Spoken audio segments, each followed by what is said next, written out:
समाधान का चौपाल। जब पुलिस प्रशासन ने सुनी जनता की आवाज़। जमशेदपुर के माइकल जॉन प्रेक्षागृह में आज एक अनोखा नज़ारा देखने को मिला। नमस्कार, आदाब, जोहार। आप देख रहे हैं न्यूज़ 5 AM।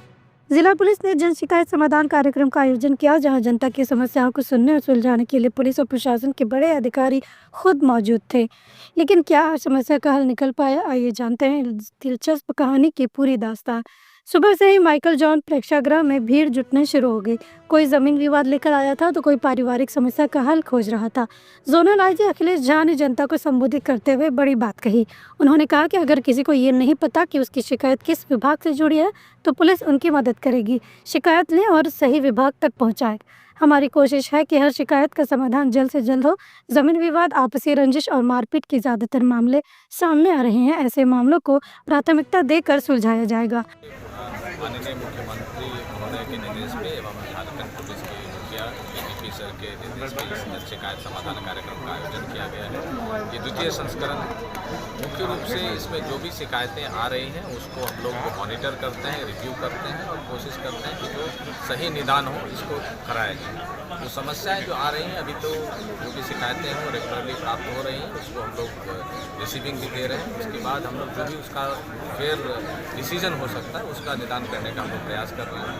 तो समस्याओं को देखने से है, कुछ पारिवारिक विवाद से संबंधित समस्याएं भी हैं, आस पड़ोस की लड़ाई की भी है, साथ ही साथ जमीन संबंधी विवाद जो एक दूसरे में होते हैं, इस प्रकार की समस्याएं प्राप्त हो रही है। अभी तक ऐसा कोई समस्या प्राप्त नहीं हुआ जिसमें ये लोग कहें कि कम्युनिटी रिलेटेड समस्या है। हम लोगों ने लोगों को कहा है कि जो शांति व्यवस्था होती है, सुरक्षा व्यवस्था जनता एवं पुलिस के सहयोग से ही स्थापित होती है।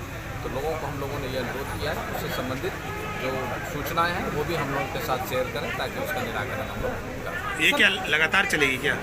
ये द्वितीय संस्करण चली है। पहली संस्करण की सफलता को देखते हुए द्वितीय संस्करण ने लागू किया गया है।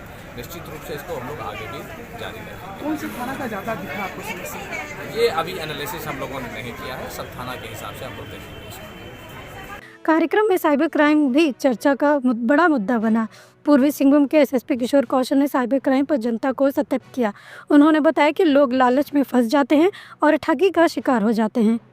अगर कोई आपको पैसा दोगुना करने का लालच दे रहा है तो तुरंत सतर्क हो जाए। किसी भी समस्या को लिखित में संबंधित विभाग तक पहुंचाए। पुलिस आपकी मदद के लिए हमेशा तैयार है। उसके बाद उसका इन्वेस्टिगेशन और रिकवरी अगेन एक टाइम टेकिंग प्रोसेस है और वो है आपको चीट फंड से रिलेटेड। चीट फंड जो है एक बहुत बड़ा विनाश रहा है, बहुत बड़ी समस्या रही है। आप लोगों ने देखा है बहुत बड़े बड़े स्कैम्स वेस्ट बंगाल में और देश के और भी हिस्सों में हुए, बट वेस्ट बंगाल के स्कैम्स काफी ज्यादा चर्चित इस मामले में है, चाहे रोज वैली हो चाहे शारदा हो।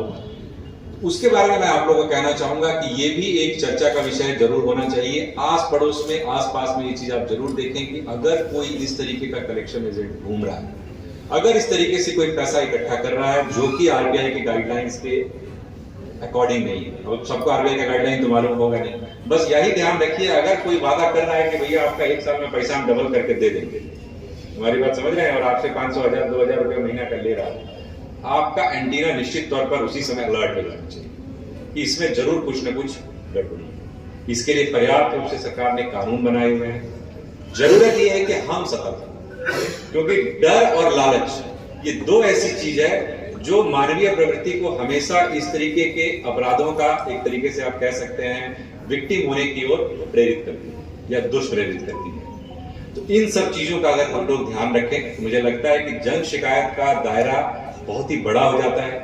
ये केवल एक इंडिविजुअल की समस्या से जुड़ा हुआ मुद्दा नहीं रह जाता है, बल्कि ये समुदाय विशेष की समस्याओं से जुड़ करके और व्यापक हो जाता है। मुझे उम्मीद है कि जिस प्रकार से पिछले बार हम लोगों ने जो शिकायतें प्राप्त की उनका काफी हद तक निष्पादन किया। कुछ शिकायतें हो सकता है कि जिसमें कुछ कंप्लेनेंट में भी यहाँ पर हो जिनको लग रहा हो कि इसमें और फर्दर एक्शन की जरूरत है, हम लोग डेफिनेटली उनसे इंटरेक्ट करके उसको भी फुल प्रूफ उनका सोल्यूशन देने की कोशिश। कार्यक्रम में दालबुम के एसडीओ शताब्दी मजूमदार ने भी अपनी बात रखी। उन्होंने कहा कि ज़्यादातर समस्याएं बातचीत से सुलझ सकती हैं। अगर दूसरा पक्ष ना आए तो दोबारा नोटिस दिया जाएगा और फिर मामला कोर्ट तक जाएगा। उन्होंने कहा, हमारी प्राथमिकता यही है कि मामलों को आपसी सहमति से सुलझाया जाए। इससे लोगों को कोर्ट कचहरी के झंझट से बचाया जा सके। मीडिएशन करके, फैसिलिटेट करके उनका प्रॉब्लम वही सॉल्व कर दे, वही वो डिस्पोज हो जाए। अगर मान लीजिए नोटिस करने के बावजूद वो प्रेजेंट नहीं होते हैं तो सेकंड नोटिस करके इनको लीगल नोटिस करके इनको लास्ट मौका दिया जाता है। और उसके बाद भी अगर नहीं आते हैं तो जो कंप्लेनेंट होते हैं उनको हम यही रिक्वेस्ट करते हैं कि नॉर्मली जब आपका प्रॉब्लम शिकायत जो है सॉल्व नहीं हो रहा है तो आपको फिर कोर्ट ही आना होगा, आपको केस दर्ज करना होगा। लेकिन वो एक लास्ट रिजॉर्ट है। तो जितने जन शिकायत के केसेस आते हैं हम लोग यही प्रयास करते हैं कि देन एंड देयर उसका डिस्पोजल करें मीडिएशन फैसिलिटेशन के थ्रू और स्पॉट वेरिफिकेशन के थ्रू। लेकिन एक बेस्ट प्रैक्टिस मैं यहाँ पे शेयर करना चाहूँगी, जिला प्रशासन और पुलिस ये मेरे से सहमत होंगे कि what gets reviewed gets done. तो उसमें अभी तक हालांकि हम लोग इम्प्लीमेंट नहीं कर पाए हैं, but as a best practice मैं सोच रही हूँ एटलीस्ट अपने ऑफिस में इम्प्लीमेंट करूँ कि जितने सारे जन शिकायत के केसेस आते हैं थ्रू वेरियस मीडियम्स, जैसे अभी मैंने डिस्कस किया है, B it newspaper cuttings, B it WhatsApp, phone calls, applications, public meetings वगैरह वगैरह से जितने कंप्लेंट्स आते हैं कंपाइल करके पहले इनको सेग्रीगेट किया जाए to each and every department, line department, और फिर महीने में या 15 दिन में एक ऐसा मीटिंग हम लोग कॉल करें विद द लाइन डिपार्टमेंट्स के ये जो प्रॉब्लम, ये जो एप्लीकेशन आपके पास गया था। लेकिन सवाल ये उठता है कि इस कार्यक्रम के बाद कितनी समस्याओं का समाधान होगा? क्या पुलिस और प्रशासन जनता की उम्मीदों पर खरा उतर पाएंगे? क्या ये पहल जनता और प्रशासन के बीच की दूरी को पाट सकेगी, या तो वक्त ही बताएगा।